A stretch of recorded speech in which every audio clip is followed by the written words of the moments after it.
Hello, everyone, and welcome to another episode of the Data Standard Audio Experience. Today, I'm here with Bilal Clarence, the Senior Director of Privacy and Data Solutions at Capital One. And today, we're speaking about data privacy. So, welcome to the show, Bilal. I'm excited to hear more about your perspective and just your experiences with data privacy specifically. Thank you, and thanks for having me. Yeah, and could you tell us more about your background and some of the things maybe that you're working on? What led you to your current role right now? Yeah, sure. First of all, I'm thrilled to be on your show today, and thanks again for having me. I lead an organization within a central enterprise data function at Capital One. My team is focused on sort of three main pillars, if you will, in the enterprise data space. One, the ability to meet the needs of the enterprise as it relates to the regulations, policy, our standards of data privacy and data ethics. And two, the ability to safely and appropriately share data with Capital One partners, and in turn, them sharing data with us. And then thirdly, we support our organizations in terms of the data governance throughout the data lifecycle. So from the time we create or we capture data through to retention concerns, whether that is, the destruction of data or archiving of data. And so in summary, I see my team playing a vital role in building trust and integrity into our systems while on an incredible journey to create, human banking experiences. Yeah, that's awesome to hear. And it's clear that you have a lot of great experience to really just pull from here. And data privacy specifically I think it's changed throughout the years a lot with just being able to predict when it might happen, being able to potentially block it, but before it actually happens as well, which is great to see the advancements of technology do this now. And what are your thoughts on the current status of data technology right now, of privacy? Yeah, thank you. I think, well, first off, I find it extremely fascinating. Consumers are getting smarter and more aware every day. And with that awareness comes a demand for being able to have a say in how consumers want companies to use their data made up of their personal information. At the same time, legislators and companies are trying to understand how to accommodate those demands from customers while still operating their business. And I think this is especially true for small businesses where they could be presented with different challenges. In addition, I think companies' technology solutions need to adapt and accommodate consumer privacy needs. And the hardest part of that is making sense of sort of the gray areas of legislation. Some of these legislations are a bit ambiguous. They're also sort of keeping up with technology capabilities. It's sort of like a constant catch up. And so, being able to prepare for what's coming next, anticipate what's around the corner, if you will. And so notably, there's been little headway towards things like a federal law. Companies will have to continue sort of stitching the local state laws together into sort of comprehensive approaches to serve the consumers. Yeah, definitely. That's great to hear. And it's clear that I know that you had also talked about just high regulation from the government as well with data technology. And that's really interesting to see how much that's evolved over the years. And it's still an ongoing issue that they really think about. And they really try to kind of protect for the consumers. Absolutely. As the field is just really highly regulated, how has this high regulation affected the process of the work that you do? Has there been any blockers for any of the projects that you and your team have had to work on? Yeah, I don't think we have the luxury of being blocked. We sort of just have to work through that. But besides the obvious of having the proper checks and balances in place through the software development lifecycle, especially sort of including infrastructure provisioning and having proper checks and balances there, I think the biggest impact on how we work is how we think about the solutions we're building, not just in terms of how regulations are reflected in current legislation, but also that we either anticipate or know what's coming. With AI driving more and more of our financial and user experiences and consumers demanding more and more control of their personal data, there's a bit of tension there, if you will, right? And so data scientists and privacy professionals are thinking about how to build solutions that sustain through the next wave of privacy laws. Yeah, absolutely. And it's great to hear this from your perspective as someone who works in the finance industry at Capital One.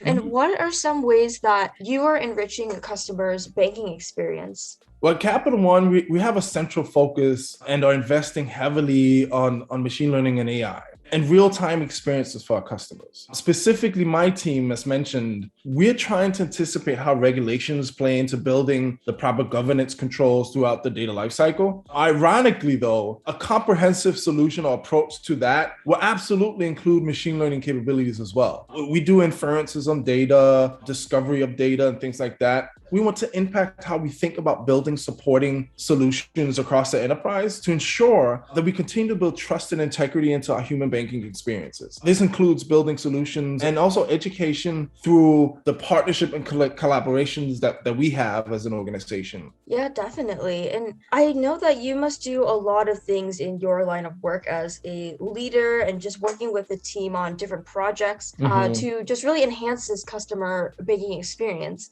And so, what is your favorite part about your line of work? Yeah, thanks. I think there are two things that really excite me about my work. I think getting data privacy and data ethics right is an opportunity to fortify a strong relationship with our customers based on meeting their needs and developing a level of respect and care for their data. That inevitably enables us to push for ways to create human banking experiences that our customers trust and take full advantage of. And so secondly, I think, Capital One is on this incredible journey of digital and data transformation. It's a rare opportunity to be part of such an honestly industry disruptive journey. And at the same time, knowing that your work every single day is a key contributor to the success of the company and the means to having a direct and positive impact on our customers. I think those are the two things in my space that really excite me. Absolutely. And I think the key word that you mentioned there is really trust, because you Yeah. really need trust from the consumer in order for the business to kind of continue. So it's great that you have brought that up and just to hear more about your experiences there. Yeah, and Catherine, I think Yeah. on the trust piece, I think that you picked on something really important there. When we think about customers and how they're really getting more aware in terms of how the demand they have on controlling their data. And so what we're seeing is they're getting more and more control of that data. That also in turn, as I mentioned earlier, has sort of like this tension to what are the capabilities we can build. And so building that trust, giving them the option of letting us, harness some of that data to build incredible experiences is absolutely integral. Yeah, I completely agree. And that goes for really any business, is just that the trust aspect needs to be Right. there. I wanted to ask also for just the next generation of student leaders and students that are interested in going into the fintech space and a role similarly to yours, what advice do you have for them to go into your field in terms of just skills they need or just any advice in general? Well, I think my journey has been interesting. It's probably a topic for another day, but there's a couple of things that come to mind. I think when we talk about roles in technology in general, one of the things that really drive me is that it's sort of ever evolving, right? Like the technology evolves at a tremendous pace, and I think that's exciting. And so just really adopting a growth mindset, embracing it, enjoying the journey and accepting that you're going to have to really lean in and learn new things throughout your career, not just in the beginning of your career. That's a piece of advice I always give the junior folks coming into the industry, specifically as it pertains to, privacy and data ethics. There's a high demand in our industry when it comes to cybersecurity, infosec sort of roles. And that's because of a need that needs to be met within the industry. And I see privacy and data ethics as sort of like a sister of that function. And so there's a bit of like really understanding being in the industry, like what is it that consumers are asking for, demanding, what's driving a lot of the legislation that's coming out. And you can start with yourself. Like what is it that you're asking for, and really understanding what drivers you have as a consumer of technology. And then I think there's merit to understanding the laws that are out there and maybe getting up to speed on, what are the resources I need to pull at to stay up to speed on what potentially is coming down the road. Yeah, definitely great advice from you. And thank you so much for sharing this. We at the Data Stater, we're always trying to build a community where all data enthusiasts and data tech leaders can come together just to be able to network and have an opportunity where they can collaborate in the future, potentially. So what is something the community can help you do? Well, first of all, I'm shameless plug.